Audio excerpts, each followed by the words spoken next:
ನಮಸ್ತೆ ವೀಕ್ಷಕರೇ, ನಾನು ನಿಮ್ಮ ಅಜಯ್ ಕುಮಾರ್. ಭೀಷ್ಮ ನ್ಯೂಸ್ ಕನ್ನಡ ಸ್ಪೆಷಲ್ಗೆ ಸ್ವಾಗತ. ಇಂದು ನಿನ್ನೆ ನಡೆದಂಥ ಒಂದು ಕಾರ್ಯಕ್ರಮದ ವಿಷಯ ಕರ್ನಾಡ ಕಾರ್ಯನಿರತರ ಪತ್ರಕರ್ತರ ಧ್ವನಿ ಸಂಘಟನೆಯ ಬೆಂಗಳೂರಿನ ನಾಗಮಂಗಲದಲ್ಲಿ ನೆಲಮಂಗಲದಲ್ಲಿ ನಡೀತು. ಈ ಕಾರ್ಯಕ್ರಮ ಅದ್ದೂರಿಯಾಗಿ ಬಲು ವಿಜೃಂಭಣೆಯಿಂದ ಜರುಗಿತು. ಈ ಕಾರ್ಯಕ್ರಮಕ್ಕೆ ನಿವೃತ್ತಿಯ ನ್ಯಾಯಮೂರ್ತಿಗಳಾಗಿರ್ತಕ್ಕಂಥ ಸಂತೋಷ್ ಸರ್ ಹಾಗೂ ಅನೇಕ ಗಣ್ಯರು ಬಂದಿದ್ದರು.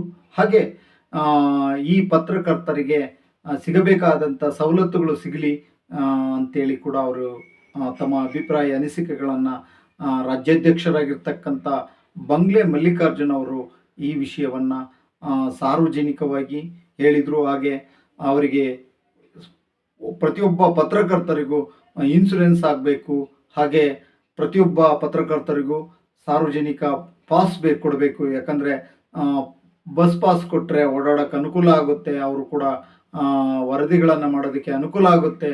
ಹಾಗೆ ಅವರಿಗೆ ಸಿಗ್ತಕ್ಕಂಥ ಸವಲತ್ತುಗಳು ಸಿಗಬೇಕು, ಮೂಲಭೂತ ಸೌಕರ್ಯಗಳು ಸಿಗಬೇಕು. ಹಾಗೆ ಅವರಿಗೆ ಅವರದೇ ಆದ ಒಂದು ಇದು ಸಿಗಬೇಕು. ಯಾಕಂದರೆ ಅವರಿಗೆ ರಕ್ಷಣೆ ಅನ್ನೋದಿಲ್ಲ. ಪ್ರತಿಯೊಬ್ಬ ಪತ್ರಕರ್ತರಿಗೂ ಯಾವುದೇ ಥರದ ರಕ್ಷಣೆ ಇಲ್ಲ. ಯಾಕಂದರೆ ಅಪಾಯ ಬಂದಾಗ ಯಾರು ಕೂಡ ಅವರನ್ನು ತಿರುಗಿ ನೋಡಲ್ಲ ಅವ್ರ ಕಡೆಗೆ.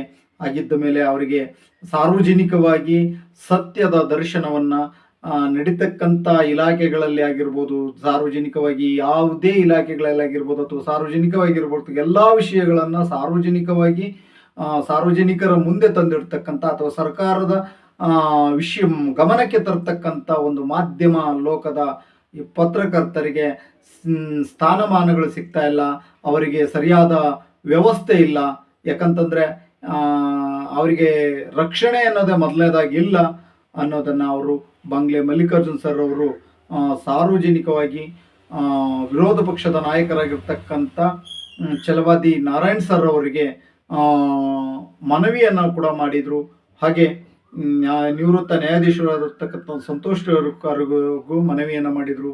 ಹೀಗೆ ಅವರು ಕೇಂದ್ರಕ್ಕೂ ಮತ್ತು ರಾಜ್ಯ ಸರ್ಕಾರಕ್ಕೂ ಮನವಿಯನ್ನು ನಾನು ಇಷ್ಟರೊಳಗೆ ಕೊಡ್ತೀನಿ. ನಾಳೆ ನಾಡೋದ್ರಲ್ಲಿ ಸೋಮವಾರ ತಪ್ಪಿದ್ರೆ ಮಂಗಳವಾರ ನಾನು ಕೇಂದ್ರ ಸರ್ಕಾರಕ್ಕೂ ಮತ್ತು ರಾಜ್ಯ ಸರ್ಕಾರಕ್ಕೂ ಮನವಿಯನ್ನು ಕೊಡ್ತೀನಿ. ಇವರಿಗೆ ರಕ್ಷಣೆಯನ್ನು ಕಾಯ್ದೆಯನ್ನು ತರಬೇಕು. ಪ್ರತಿಯೊಬ್ಬ ಪತ್ರಕರ್ತನಿಗೂ ರಕ್ಷಣೆ ಬೇಕು. ಯಾಕಂತಂದ್ರೆ ಹಾಕಿದರೆ ಯಾರೂ ಕೂಡ ಕೇಳೋದಿಲ್ಲ. ಅವರನ್ನು ರಕ್ಷಣೆ ಮಾಡೋರು ಯಾರು? ಪ್ರತಿಯೊಂದು ಇಲಾಖೆಗಳಿಗೂ ರಕ್ಷಣೆ ಇದೆ, ರಕ್ಷಣೆ ಕಾಯ್ದೆ ಇದೆ. ಆದರೆ ಪತ್ರಕರ್ತರಿಗೆ ಯಾಕಿಲ್ಲ? ಯಾರು ಕೂಡ ಅವರ ಸ್ವಾರ್ಥಕ್ಕೋಸ್ಕರ ಯಾರೂ ಮಾಡೋದಿಲ್ಲ. ಎಲ್ಲರೂ ಸಾರ್ವಜನಿಕರ ಹಿತಕ್ಕಾಗಿ ಮಾಡ್ತಾ ಇದ್ದಾರೆ ಅಂತೇಳಿ ತಮ್ಮ ಅನಿಸಿಕೆ ಅಭಿಪ್ರಾಯಗಳನ್ನು ಅಧಿಕಾರಿಗಳ ಮುಂದೆ ಹಾಗೂ ರಾಜಕೀಯ ನಾಯಕರುಗಳ ಮುಂದೆ ತಮ್ಮ ಹಳಲನ್ನು ಹೇಳ್ಕೊಂಡ್ರು. ಅವರು ತಮ್ಮ ಹೀಗೆ ಮಾಡದಿದ್ದರೆ ಒಂದು ವೇಳೆ ಸಾರ್ವಜನಿಕವಾಗಿ ದುಡಿಯುವಂಥ ಸಾರ್ವಜನಿಕ ಸೇವೆಯಲ್ಲಿ ಇರ್ತಕ್ಕಂಥ ಈ ಒಂದು ಮಾಧ್ಯಮ ಅನ್ನೋ ಒಂದು ಪತ್ರಕರ್ತರಿಗೆ ರಕ್ಷಣೆ ಅನ್ನೋದು ಕೊಡದೇ ಇದ್ದರೆ ಮುಂದಿನ ದಿನಮಾನಗಳಲ್ಲಿ ನಾವು ಉಗ್ರವಾದ ಹೋರಾಟವನ್ನು ಮಾಡ್ತೀವಿ ಅಂತ ಎರಡೂ ಸರ್ಕಾರಕ್ಕೆ, ರಾಜ್ಯ ಸರ್ಕಾರಕ್ಕೂ ಮತ್ತು ಕೇಂದ್ರ ಸರ್ಕಾರಕ್ಕೂ ಒಂದು ಆಗ್ರಹವನ್ನು ಮಾಡಿದ್ದಾರೆ. ಇವರು ಪ್ರತಿಯೊಬ್ಬ ಪತ್ರಕರ್ತರಿಗೂ ಬೆನ್ನೆಲುಬಾಗಿ ನಿಲ್ತೀವಿ ಅಂತೇಳಿ ಕೂಡ ಅವರು ಯಾರು ಕೂಡ ಹೆದರಬೇಡಿ, ಭಯಪಡಬೇಡಿ, ನೀವು ಯಾವುದೇ ಇದಕ್ಕಾದ್ರೂ ಧೈರ್ಯವೇಗಿರಿ, ನಾನು ನಿಮ್ಮ ಬೆನ್ನಿಂದಿದ್ದೇನೆ, ನಿಮಗೇನೇ ತೊಂದರೆ ಆದರೂ ನನ್ನನ್ನು ಕಾಂಟ್ಯಾಕ್ಟ್ ಮಾಡಿ. ಪ್ರತಿಯೊಬ್ಬ ಪತ್ರಕರ್ತನ ನೋವು ನಲಿವುಗಳನ್ನು ನಾನು ಅರಿತಿದ್ದೇನೆ ಅಂತೇಳಿ ಸಾರ್ವಜನಿಕವಾಗಿ ಅವರು ತಮ್ಮ ಅನಿಸಿಕೆ ಅಭಿಪ್ರಾಯಗಳನ್ನು ತಿಳಿಸಿದರು. ಬೆಂಗಳೂರಲ್ಲಿ ನಗರಾಭಿವೃದ್ಧಿ ಸಚಿವ ಕೃಷ್ಣ ಬೈರೇಗೌಡ ಅವರು ಫುಟ್ಪಾತ್ ತೆರವು ಯಶಸ್ವಿಯಾಗಿ ಆಗ್ತಿದೆ. ಹಾಗೆ ಸುಪ್ರೀಂ ಕೋರ್ಟು ಕನ್ನಡ 60% ಅಂತ ಹೇಳಿತ್ತು. ಆದರೂ ಎಲ್ಲ ಒಂದು ಕಡೆ ಅದು ನೀವೇ ಹೋರಾಟ ಮಾಡಿ 60% ಕನ್ನಡಗಳು ಹಾಕಿಸ್ತಾ ಇದ್ರ.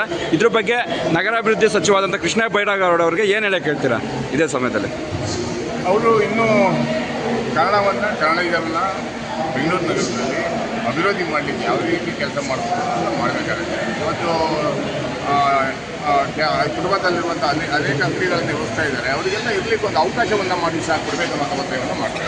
ಅಲ್ಲ, ಕನ್ನಡವನ್ನು ಕಟ್ಟುನಿಟ್ಟಾಗಿ 60% ಬೋರ್ಡ್ಗಳು ಹಾಕಬೇಕು ಅನ್ನೋದ್ರ ಬಗ್ಗೆ ಖಂಡಿತ ಜಾರಿಗೆ ತರಬೇಕು. ಎಲ್ಲಿ ಅಂಗಡಿಯವರು ಹಾಕಿಲ್ಲ ಅವ್ರನ್ನ ಒಳಗಡೆ ಹಾಕುವಂಥ ಕೆಲಸ ಮಾಡಬೇಕು. ಕನ್ನಡ ವಿರೋಧಿಗಳಿಗೆ ಶಿವಸಪ್ನ ಆಗಬೇಕು ಅನ್ನೋಂಥದ್ದು ಎಚ್ಚರಿಕೆಯನ್ನು ಕೊಡ್ತೀವಿ.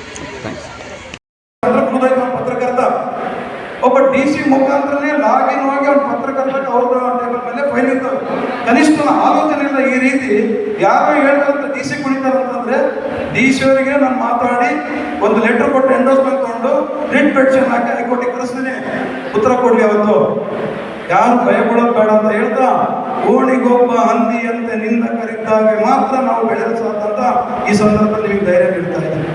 ಇವತ್ತು ಖಾದಿಯನ್ನ ಒಂದು ತಿದ್ದುವಂತ ಶಕ್ತಿ ಏನಾದ್ರೂ ಇದ್ರೆ ಹೆಮ್ಮೆಯಿಂದ ಹೇಳಿ ಅದು ನಾವು ಪತ್ರಕರ್ತರಂತ.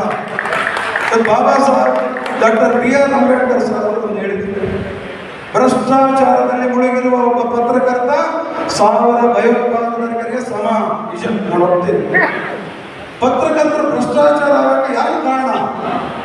ಇವತ್ತು ಸರ್ಕಾರಗಳು ಜೊತೆಗೆ ಇವತ್ತು ನಮಗೇನು ಬಿಡಿಸ್ಕೊಂಡ್ಬಿಟ್ರು ಒಂದು ಬೇಸ್ಲಿತ್ತು ಕಾರ್ಮಿಕ ಕಾನೂನುಗಳು ಏನು ಅನುಷ್ಠಾನ ಮಾಡ್ತಾ ಇಲ್ಲಲ್ಲ ಮಾಲೀಕರು, ಮಾಧ್ಯಮ ಪಟ್ಟಿಯಲ್ಲಿರುವಂಥ ಮಾಲೀಕರು, ಅದ್ರ ಬಗ್ಗೆ ಎಲ್ಲರೂ ಎಚ್ಚೆತ್ತುಕೊಂಡಿರಿ. ಇನ್ನು ಮುಂದೆ ಯಾವ ಮಾಲೀಕರಿಗೆ ಜೊತೆಗೆ ಸರ್ಕಾರಕ್ಕೂ ಅಷ್ಟು ಈಸಿಯಾಗಿ ನಾವು ಕೊಡೋದು ಬೇಡ. ಕಾನೂನು ಮುಖಾಂತರ ಏನು ನಾವು ನ್ಯಾಯ ಪಡಿಬೇಕು.